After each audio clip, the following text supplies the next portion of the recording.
Hello and welcome. I'm Maria Ressa. Welcome to Rappler Talk. Today we are going to be talking to two people who have been literally in the center of the storm.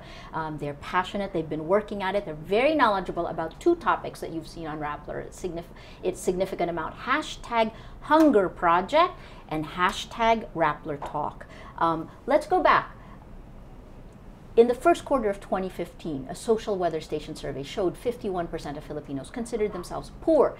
These numbers show poverty incidence in the Philippines actually increased to 25.8% from 24.6%. So how is the Philippines really doing in fighting poverty and hunger?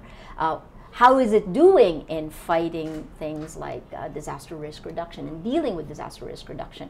And these two main topics, which we think are long-term efforts, what about the way we've dealt with it? What does this mean for the 2016 presidential elections? There's a lot more. You're going to hear from two people who are amazing at what they're doing, have had to answer, and we've been working with them on and off. Joining us is Social Welfare Secretary Dinky Soliman and World Food Program Country Director Praveen Agrawal to discuss this.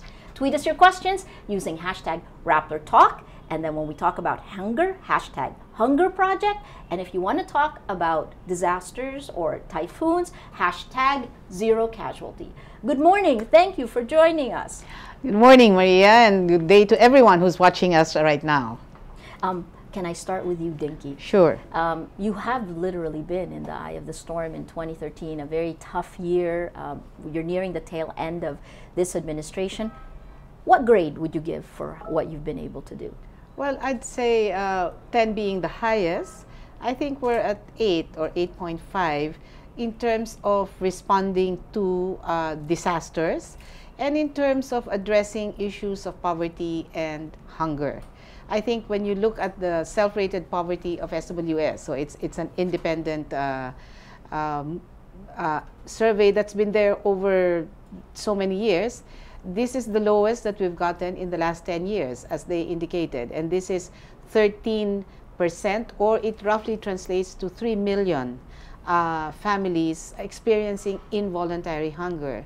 Where would we attribute this? In our work, we see this coming in from three streams. Okay.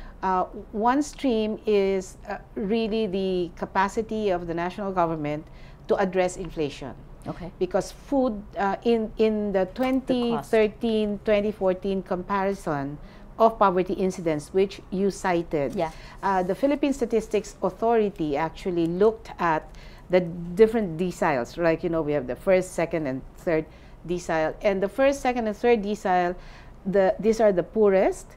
There was an increase of 7% per decile on income. Okay, I see. But the food inflation was 9% higher. Right. So that really was the offsetting factor. But because in the last 6 months of 2014, this was basically addressed through different interventions, primarily making sure that there is rice availability. Yeah. Then in the first quarter of 2015, this was immediately felt. So that's one. The second is that there was really massive work with supplementary feeding, and in areas where there is a very low nutrition levels that we're working with the World Food Program, particularly in the Mindanao area, we really had gone into food production work as part of the incentive in what we would call addressing some of the conflict-affected areas in Mindanao and in the rehabilitation of Yolanda. And then the third, looking into supplementary feeding, yeah. Targeting this particularly with supplementation. So it's not just your regular supplementary feeding that we were doing, which is for 1.4 million children under daycare centers, but that we work with World Food Program in targeting areas where we have been told through surveys of the National Nutrition Council and UNICEF, yeah. That we would bring in support over and above the supplementary feeding. So that's really targeting the areas where high malnutrition was shown or was seen. That's fantastic. Praveen, you've been working closely with Dinky and the Department of Social Welfare and Development. For you, how would you rate what grade would you give your organization and your performance? Good morning, Maria, and thank you very much for this opportunity to No, discuss some of these really important topics. I'd rate us as well by around an 8, between an 8 and 8.5 maybe. Principally for one area. I think some of the work that the World Food Program has been doing here has been very primarily focused on nutrition, on addressing to internally displaced populations in Mindanao, and addressing to needs. I go to the 8.5 particularly for some of the more strategic work that's been done in terms of advocacy and raising awareness. Yes. In terms of preparedness. Yes. And I think this has been a strategic move that the government has done. Yes. It has taken on this challenge head on. It is no longer a question of responding and responding well in certain cases, but really looking at forecasting the unforecastable. And it is looking at situations well ahead of time. What are the actions that one can take? Yeah. And I think in that we have addressed and looked at new ways through innovation, through technology, to work through government in addressing this. Now, Philippines is a middle-income country, so it's not bringing in new technologies and things like that, but working with government and strengthening some of that technology. Enhancing some of that change technology. From within, right? I mean, so it's change from within. Yeah. And so that when it is our time to shake hands and say goodbye, there is a system that will carry on. Unlike in other situations where there is a system that will carry on, but it's the tail end, and there could be a new president.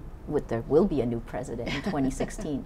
How do you make sure that what has succeeded continues for both of you? Well, I think first of all, the system is there was a system that existed before the big challenges of 2013 came. Yeah. But the challenges of 2013 tested our systems, tested our coordination, tested our resilience. And let's just make sure you know that 2013, what were the 2013 major things, was aside from the Sabah coming in because of the Lahad Datu.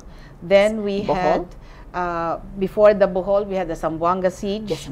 And after the Zamboanga siege, we had 2 typhoons in between, then the Bohol, and then Yolanda.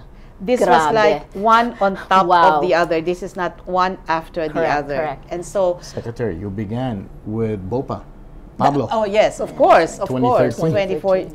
The 2013 that was first quarter, we were still addressing the BOPA that happened in December of 2012. And I think the difficulty in something 2012. Yes. I think the difficulty in something like that was that these were not things we could have planned for, right? I mean, BOPA swung through a part of the Philippines that had never experienced these parts. So so now you're dealing with an area where we've never had experience with these things before.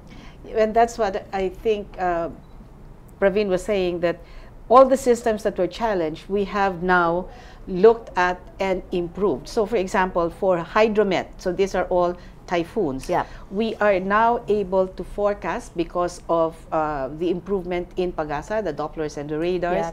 We can forecast the path of the typhoon. Yes. And learning from the 2013, as early as 5 days before the typhoon comes into the Philippine area of responsibility, we track the possible areas where it will hit. Yes. And the pre-disaster risk assessment is undertaken.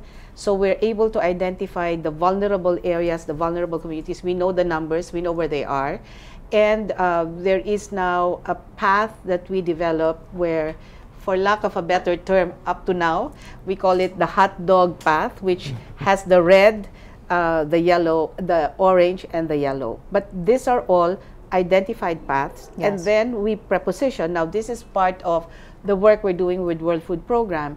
There is capacity building on our capacity to do warehousing, yes, to do logistics. Right. That means what we've learned from them, pre-contracts on all transportation facilities so that it can be used. And I'm very excited that by July, hopefully before it ends, we will have a mechanized repacking system in the National Resource Operations Center in Pasay, where it can repack 50,000 boxes in a day. Wow. Okay. And I say boxes, Yeah. gun will be the plastics. Yes. It will be in a box that will then make it more secure. Even today, we have already taken out the noodles as part of the packages because the shelf life is very short. Yeah. And we would do a substitute of things that we can do right there. We can get right there if we are going to do community kitchens.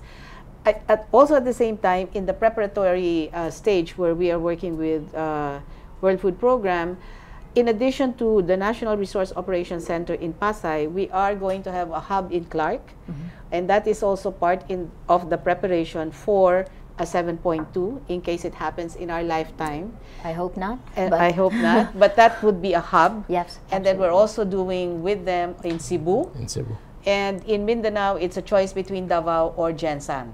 Yeah. If you notice, all of these are accessible by air, by boat, and by land. Sea. Yeah. Land and sea. Land and sea. And also, the Office of Civil Defense, we're working with them so that the prepositioning of assets for logistics are also in the same area where all of these hubs are going to be organized.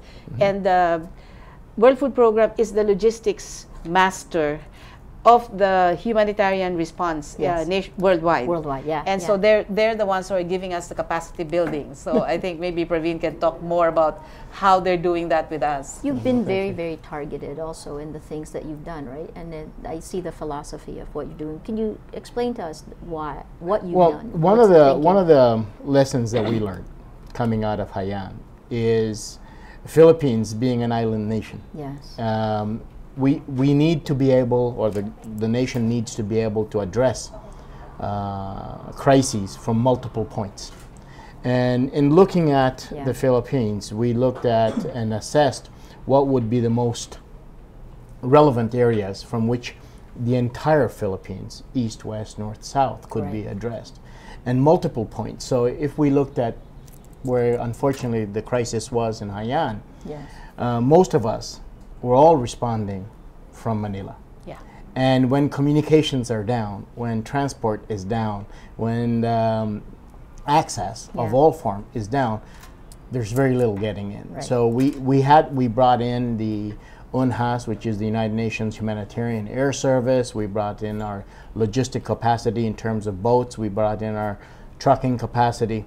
However, if you had 3 locations, then you could respond from at least 2. Okay. And you would be able to respond. In the case of Haiyan, everything was down. So as we learned in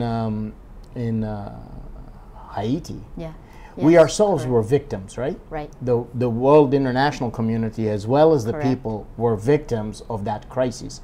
So it's very very difficult to respond when you yourself are victims. And so therefore that capacity must exist, and you must bring that on. And in having a 3-location, a 3-hub process, and spreading that out across the Philippines, we felt it would be the best address. Now, the most important part of this hub process is not only the logistical capacity, which we are doing with the Office of Civil Defense and having pre-positioning of requirements, but is also the capacity to have people. Yes. People are your greatest assets. So you need to have people trained. You need to have people who can hit the ground running. Yeah. You need to have people who are able to make assessments and to do those assessments and not have to be trained to do those assessments.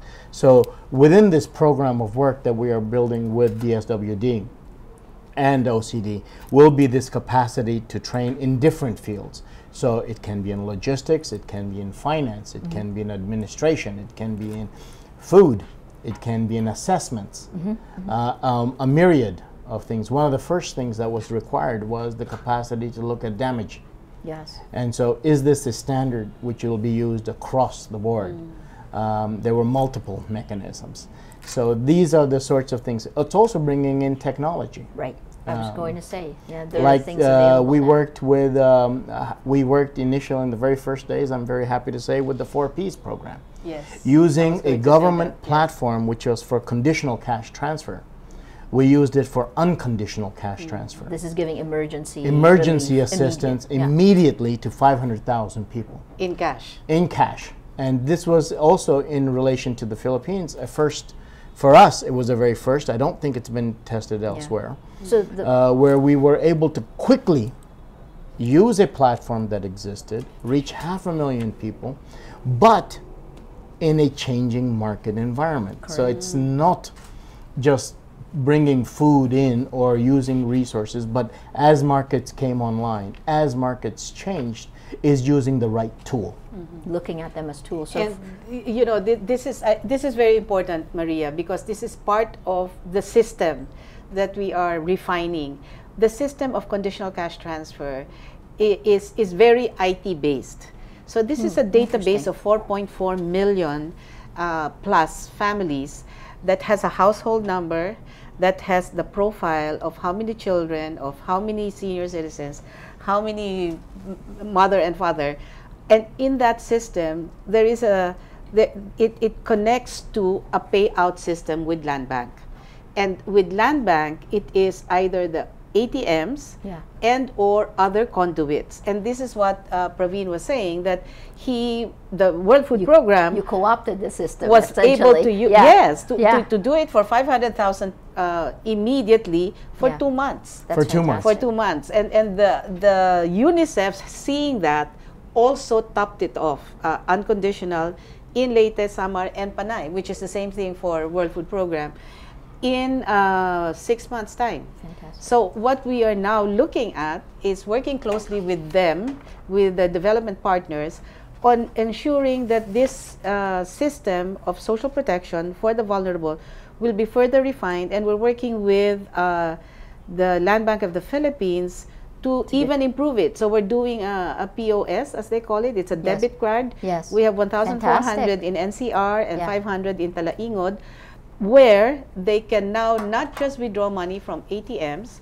but they can use it for groceries. They can use it for Can you do for mobile phone? Mobile yes, you can phones. This is use in the pipeline? Yes, Yeah. and so it widens the capacity That's of the partner beneficiaries for the use of the card. And in a disaster where we are looking at and really having been lessons learned, durable solutions, Right. one of the insights is that the sooner you're able to bring in money into Yes.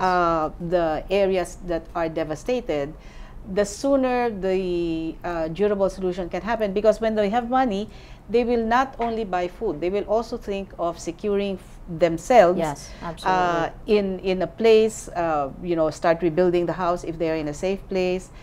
We saw that happen Yes. in the Yeah. Yolanda areas, It- actually. it's really an injector into local development. Right. Yes. It, No, it, this it, is- it pushes, and the most important element is to give people that reassurance and that trust of normalcy. Yes. So if we are able to work, and disasters unfortunately are not predictable, Yeah, but they're also not uniform.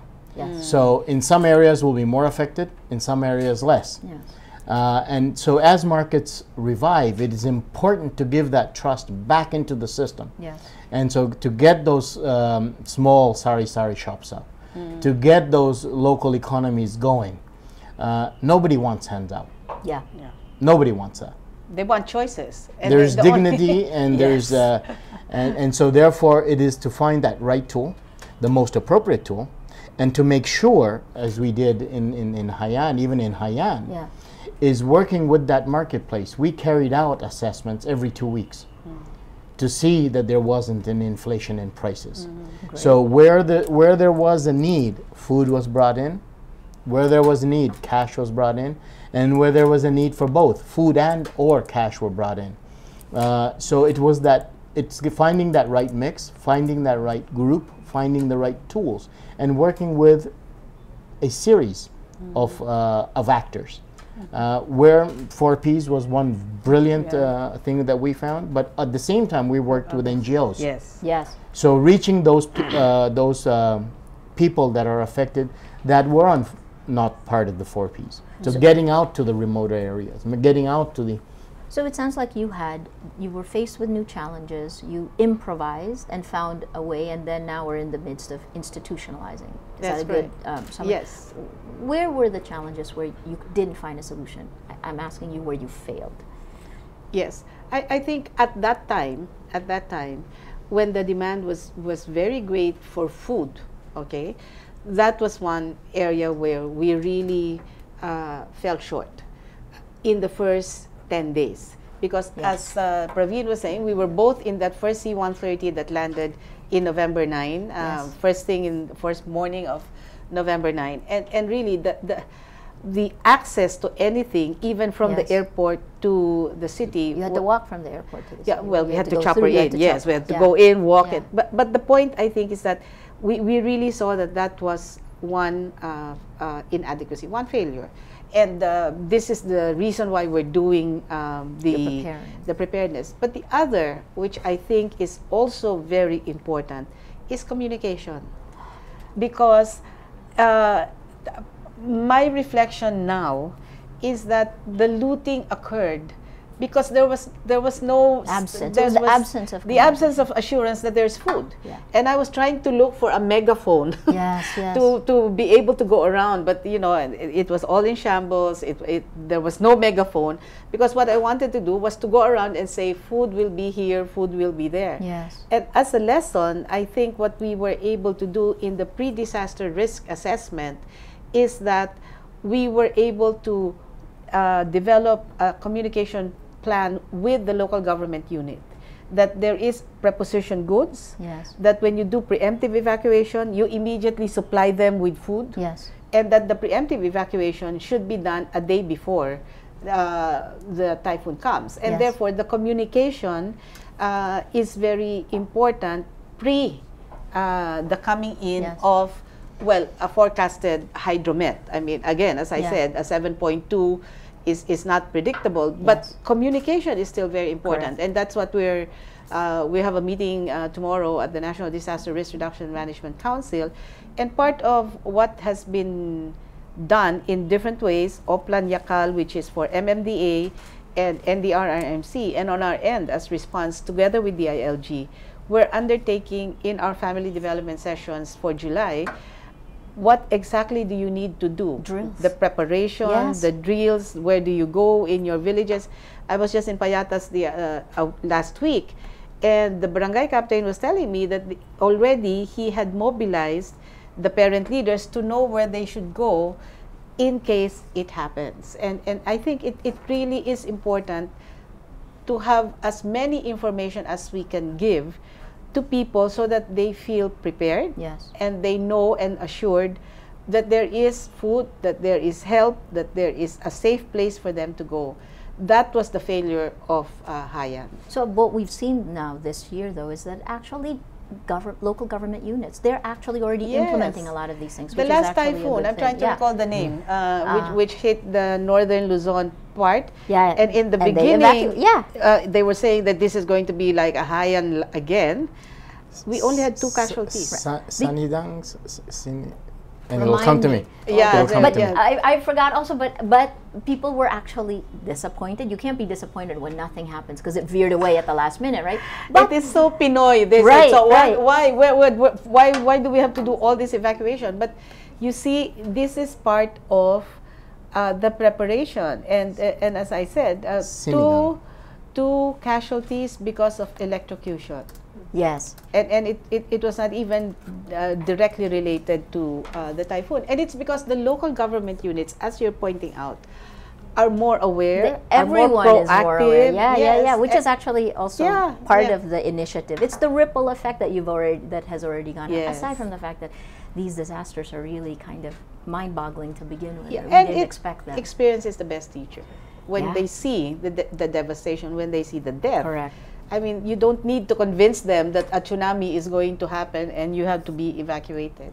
You talked about the riots, looting and riots. These things happen. I think it's security. Regardless of whether there's communication, if people perceive a lack. I've seen it happen in so many countries. In Indonesia, there wasn't a disaster, but after the fall of Suharto, the looting happened because they were unprotected. Yes. Is this something that it will happen, I think? Well, I think we can minimize it. I'm a believer in the goodness of people. So, for example, after Haiyan, we have had several others. There was no looting. Yeah. Because we You assured, communicated. Yeah. we assured that there is food. Right. Ruby came, we prepositioned in all of the municipalities with the logistics of WFP. We put 200 food packs in every municipality that was going to be where the typhoon was going to go through. There was no looting because they knew there was food. They want a sense of order also, right? Yes. That authority is still in place. Yes. So that's also built into the plans that you have. 2015 looks like the forecasts look bad, or that we need to prepare. How prepared are we now for this? I think we're, as I said, we've learned our lesson. We're prepared. The systems for a hydromet is in place, and that was tested in 2014 and in the first part of 2015. And as I said, our casualties is really going. We still are opting for zero casualty. We're down to 2. We hope that that will be 0 when another hydromet comes. #0 casualty. Yes, but there are other disasters. Yes. The 7.2, if it happens in our lifetime. And I keep saying that because Secretary Montejo keeps telling me it may not happen in our lifetime. But it's always good to be prepared. Yeah. So that's one. And of course, in Mindanao, and it's getting better. Conflict-affected areas is still, and it's not about the BBL, it's about still the Abu Sayyaf. Correct. Security, law and order, peace law and order, security, and I do hope that our brothers and sisters in Mindanao, and I don't mean the Bangsamoro only, but everyone there will realize how fortunate we are that we are not in the areas of Tunisia, that we are not in Syria, we're not in these places where fundamentalism has really taken root, and that we are addressing here together as a nation that this kind of fundamentalism does not take root here in the Philippines. And so that's another thing that we need to be prepared for, because it's a totally different intervention, and working with World Food Program there on productivity, on making the lands of the Bangsamoro productive, is part of what we're doing, because this is really important for them to see that plowshares can really happen, and that seeds can sprout into plants, into rice, as opposed to bullets. Yeah. So you're both working on in Mindanao. I mean, let me just tell you one thing. When you said, where did we fail? Yes. And I'd like to link that to the discussion we're having right now. And I don't see failure. I see opportunities. You have to have that attitude, otherwise you wouldn't be doing your job. And why do I say that? Yeah. Because if you look at food security and nutrition, the issue is not, have we done enough in terms of emergency? Have we been able to move towards longer term development? But it's really, the goal needs to be, have we increased the resilience of the people? Have we the resilience to shocks? So when you're talking about issues will arise, emergencies will come. In 2008, 2009, you had the fuel crisis, the financial crisis, and the food prices, right? So the 3 crises in one. So what was our capacity? And it has to be our capacity to increase or reduce shocks, or increase the resilience to shocks. And we have been working together with DSWD as well as Department of Agrarian Reform on a very interesting program, which is Partnership Against Hunger and Poverty. And this is looking at small farmer production and tying small farmer production to markets. Now those markets can be your traditional commercial markets, but the government can also play a huge role in linking social protection programs to production from small farmers.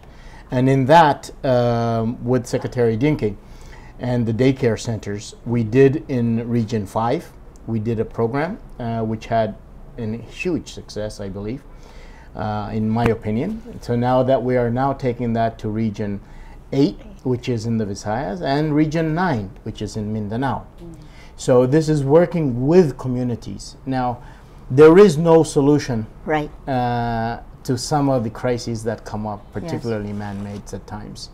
But if we get people to have a belief that what they have is more important than what they will lose, Yes.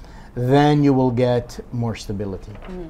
And that being their families, the people, their children. Right. And so nutrition Right. becomes extremely important. So when we talk about economic growth, yes, economic growth is important, but it has to be inclusive growth. And it really needs to be inclusive from all quarters. And when you get that, then you start laying down the foundations, of solutions, of You're durable moving the entire solutions. society. And you're yeah. moving Yeah, correct. people. Right. And I believe with some of the strategic directions that we are now moving in as World Food Program, Yeah. in terms of food security, it's not only just the actions, which many times are seen as responses, but are we raising the profile? Are we raising the awareness of everybody? Are we bringing lawmakers and legislation? Are we looking at the executive branch? Yes. Are we looking to see what convergence is there on major topics? And I think you're starting to see that. So you'll excuse me if I don't agree on necessarily the problems that or failures, but really I see this as an opportunity which has come up, Yes. which has enabled us to go to the next step and is holding us accountable Yeah. and saying, okay, so these things happen, now what are you doing? And as collectively, I think this is an exercise for collective thinking. And it's not just the international community. It's not just the government. It's not just the legislation. And it's not just the people. It's all of us. And most particularly, I think the greatest advocate for all of us are the under twos. If we do not reach and solve the problem Interesting. of nutrition Yes. before the age of 2, Right. then the damage is irreplaceable, is irreversible, and we will have continuing generations where the cycle Because that will is our continue. net. Yeah. So I think from the work that we're doing with Secretary Dinky Yeah. and the work we're doing with Secretary De Los Reyes, the work that we're doing with legislators, the work that we're doing with the other UN organizations and the NGO community, both international and national, I think it's looking at how do we converge Right. and how do we really bring value for money and how do we go that extra mile, Right. because it's not so important as to the how, but the result, and that result must be tangible. So that's fantastic. I mean, can I pull you back up then to the Global Hunger Index, because you talked about the under twos, right? So in the 1990s, the Global Hunger Index actually said that the Philippines was alarming in terms of our incidence of hunger. And then we've improved, now we're only serious, and the goal is actually to bring the incidence down below 5% of Correct. malnutrition. How are we doing in that? Well, if I could kick off. Please. I think there's a couple things. Okay.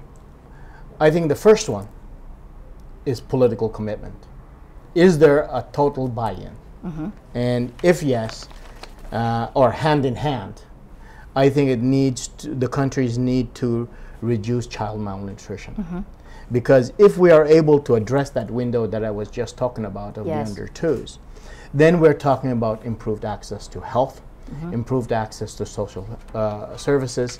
It is talking about pregnant mothers and women.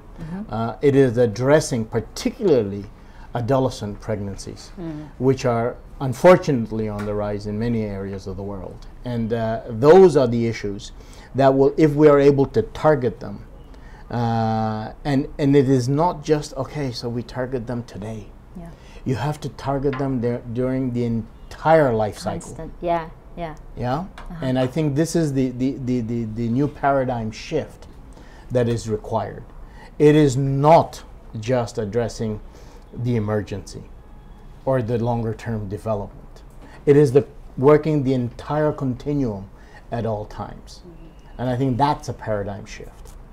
And Secretary Sulaiman. to build on what Praveen had said, there are 3 initiatives that we're working together with the other national government agencies. The first one with the Department of Health, there is an intensive campaign for exclusive breastfeeding for the first 6 months at least, and our family development sessions carry that. And in fact, as I said, I was in Payatas 2 weeks ago, and they really actually have in the health clinic a breastfeeding room. And in our family development sessions, we encourage that, and we also encourage wet nursing. The other thing that we're doing together with our Department of Agriculture colleagues is big bio-intensive gardening, or BIG. Bio-intensive gardening really brings in, which is partly what we're doing also in Mindanao, a small piece of land in the community.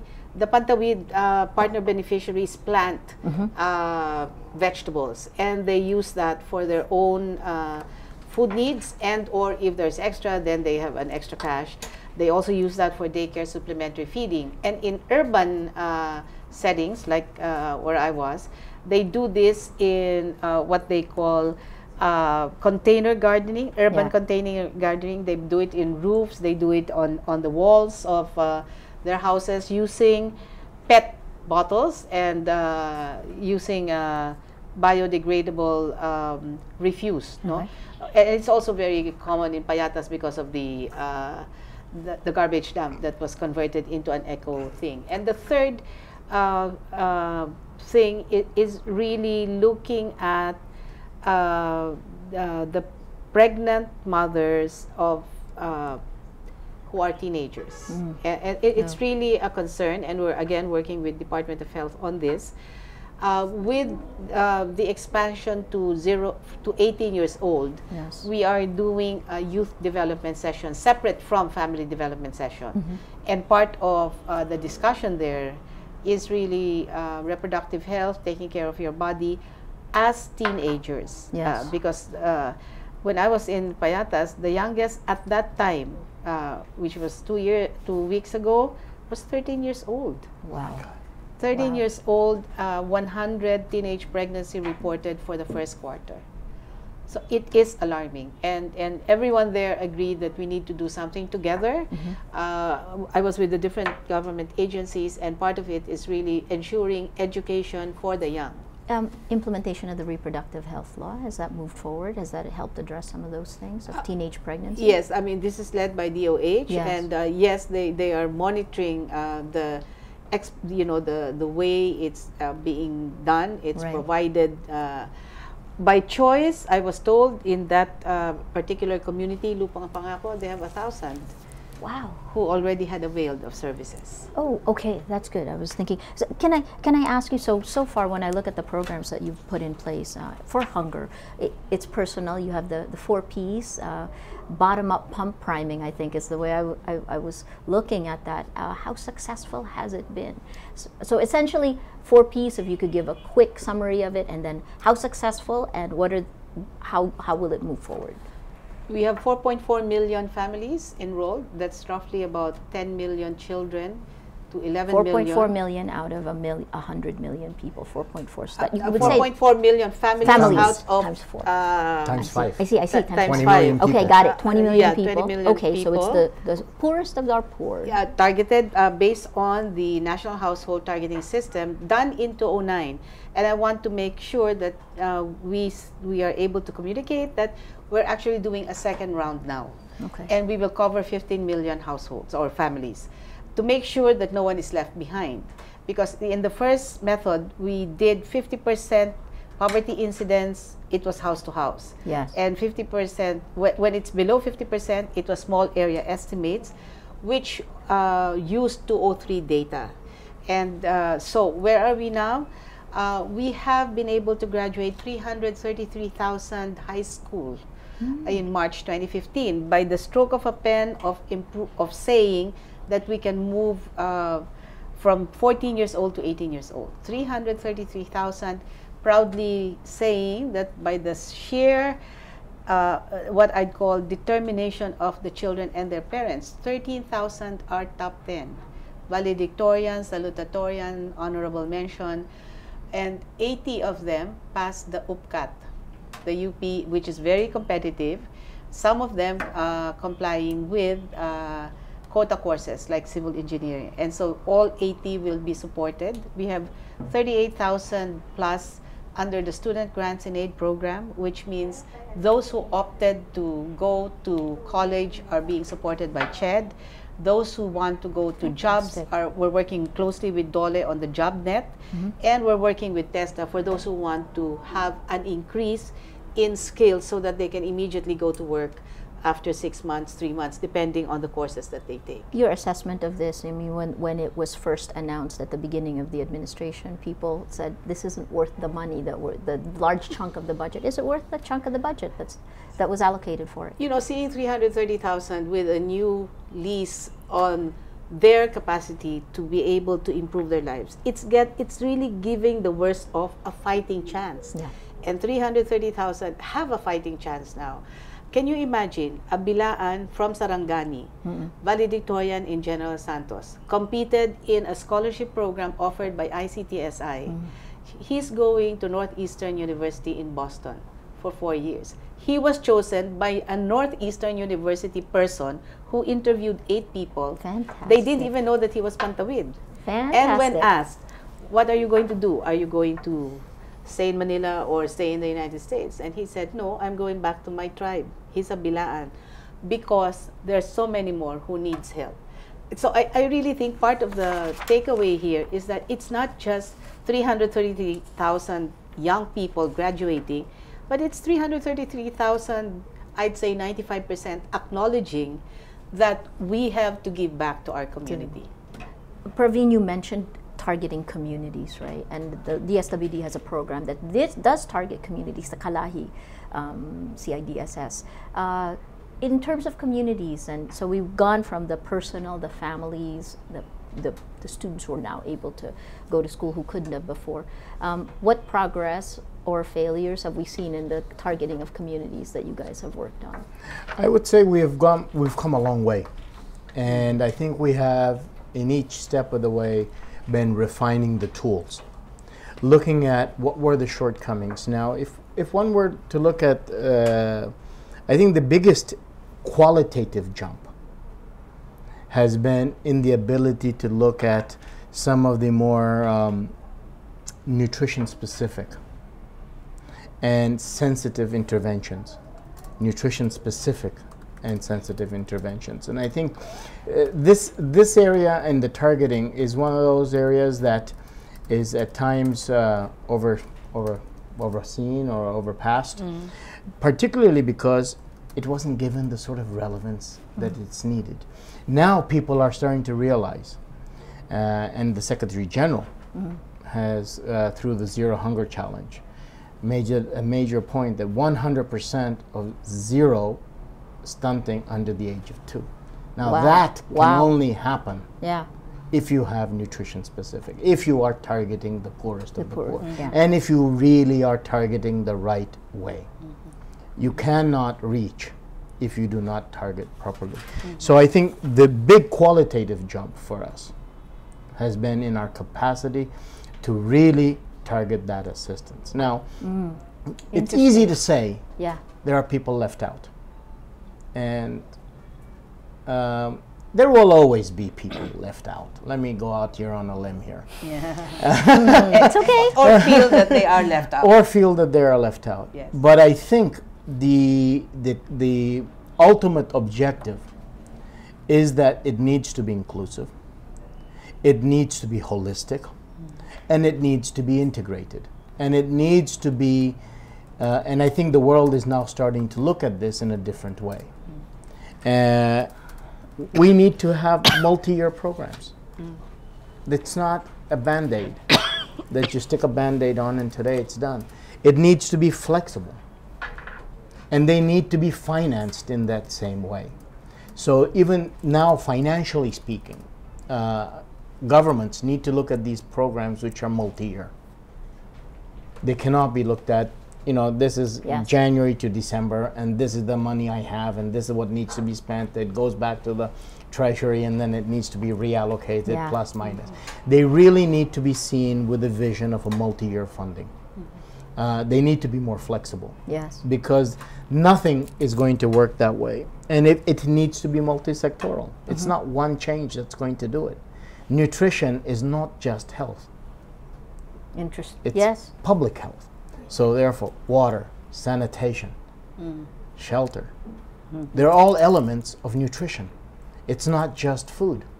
Now, some of the simpler things and some of the things that World Food Programs have been working on where we can bring in value added is looking at how do we look at transformation. Are we using, once again, the right tools? Yes. So here in the Philippines, we worked with FNRI and came up with a mung bean fortified paste, which is chocolate flavored, which has the right micronutrients. So are the people receiving that food in the right time? So it's looking at it across the thing, and so targeting, once again, becomes, you need to go from a more what can be or was in a self-targeting mode. If you do, for example, food for assets or actions for building assets, which can be more self-targeting, where people themselves determine who needs most. Right. But when you start to do targeting from a more scientific basis, and you're looking at the communities and the composition of those communities and the age groups of those communities, then nutrition becomes an important element. Can you, if I can add just one important element to both targeting and making sure it's responsive. In the community-driven development, the most important element of this, it's the people who decide. After we have identified all these areas scientifically where the poverty incidence is high, absolutely. But the fact that the people go through a process of analyzing what do they need to be able to address the problems that they've identified, and the most important, talking about flexibility, is that the money is then given to a community account where it's the people who actually control that money. And that's fascinating because Kalahi CDSS does not go through local government units, right? So you give them the money directly. It does not go through us. It does not go through CIDSS. It does not go through LGUs. What it happens is that from the National Treasury or the Land Bank, it goes directly to a community account where the signatories are the sub-project leaders, as sub-project meaning the project they identified, and the barangay treasurer because he is bonded.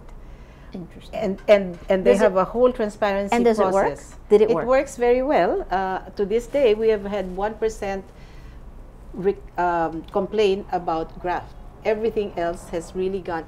You're making the community responsible. Yes, for and this infrastructure. So, for example, on economic, these are really community economic enterprise facilities, common rice harvest facilities, common rice mills, community transport that would bring access roads. So these are not your farm to market roads. These are your 3 wheels. These are your 2 wheels.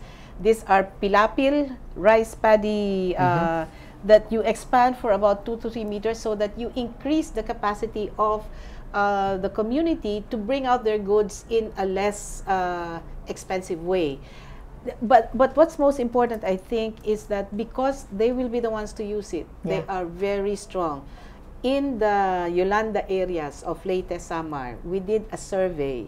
Out of 1,400 structures that were built before Haiyan through the CDD approach, only 200 were destroyed. Everything else was, still standing up. The community because they has were a stake. all within standard, if not beyond standard. Because it's their children who will use the daycare, who will use the rural health clinic. It's going to be them who's going to have all of the problems if they don't maintain it, if they don't follow standards. So great idea. This is, I really think, part of the most important element in this targeting, that yes, we do a scientific identification where poverty incidence is high, but in the identification of what works for them to solve the problem, in a way, in a turnkey way. It's really the citizens, and making sure that it's implemented in a transparent and accountable manner, so the money is with them. Is any of this new? I mean, because in the tech world, that would be called crowdsourcing. It's making the community responsible for all of the things. Is this new globally, or this has been done in other parts of the world? This has been done in other parts of the world. So we're taking best practices that we've seen. But we've been doing this since 2003. Okay. So this has been, Kalahi Seeds has been implemented 2003, but we have been able to expand it only this in this administration under the National Community-Driven Development Program. So I have to let you go soon, but I'm going to pick up one last thing from what Praveen said. The very first thing he said is, in order to make it and keep it working, is political commitment. Political commitments. The end of this administration, there's no guarantee for political commitment, is there? Well, the guarantee, I think, is in the hands of the people. The people have experienced the results of good governance. I mean, what do I mean by results of good governance? That you have a government that is accountable, that's transparent, that has shown budget reform, that has allocated significant amounts of funds for social service, for infrastructure, that had really been felt and seen by the people. Now, the people have to judge all those who are going to say, I'm going to continue this. If the track record has been such, if there has really been no corrupt practice to them, because I think this is part of why we're able to have so much money for development, because there's really a very rigorous application of transparency and accountability mechanism. I mean, every day I get interviewed about how we're using the 62 billion pesos. Correct. And we can show how we're doing it, because that's part of the tradition that has been in place, the system that has been built by the Aquino administration. The same way with infrastructure. So, what is the guarantee? The guarantee are the people themselves protecting what they have seen as the gain of daang matuwid. I so want to ask you so many political questions, but we're running out of time. Praveen, as somebody who's come to the Philippines and who's jumped into some of the most difficult challenges that we've dealt with, how do you assess this? Where will the political commitment come from? How do you assess moving forward now? Well, I very much agree with Secretary Dinky. I think the people have seen, and the people need to be listened to. And I think the proof in the pudding will be if whoever, either in the past or in the present or in the future, if they do not listen to the demands of the people, where no matter what change comes, it will never be sustainable in time. Secretary Dinky mentioned one very important fact. It was the people in the Kalahi Seeds that were determining. It wasn't the transfer of income. Yeah. It wasn't the transfer of the funds, be it through the government or be it through it was to the people. And so I think if the way the people hold themselves accountable and they hold the governments accountable, you can't fail. And it will not be a question of one administration or the next. I also believe that there is a huge opportunity as we move forward in all governments, where legislation and the executive branches to move forward jointly.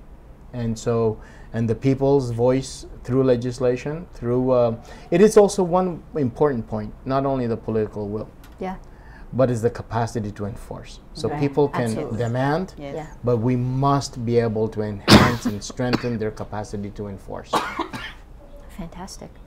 Thank you so much for your time. We've been talking with Social Welfare Secretary Dinky Soliman and World Food Program Country Director Praveen Agrawal. Hashtag Hunger Project, hashtag Zero Casualty. What's interesting, and I take back again this idea that it is not just top-down, government is doing its job, but as you pointed out, communities, the people need to do what they, bottom up, guys. So we move ahead. Things are coming up. Hashtag Zero Casualty. Work with us, work with the government, work with your communities. I'm Maria Ressa. Thank you for watching.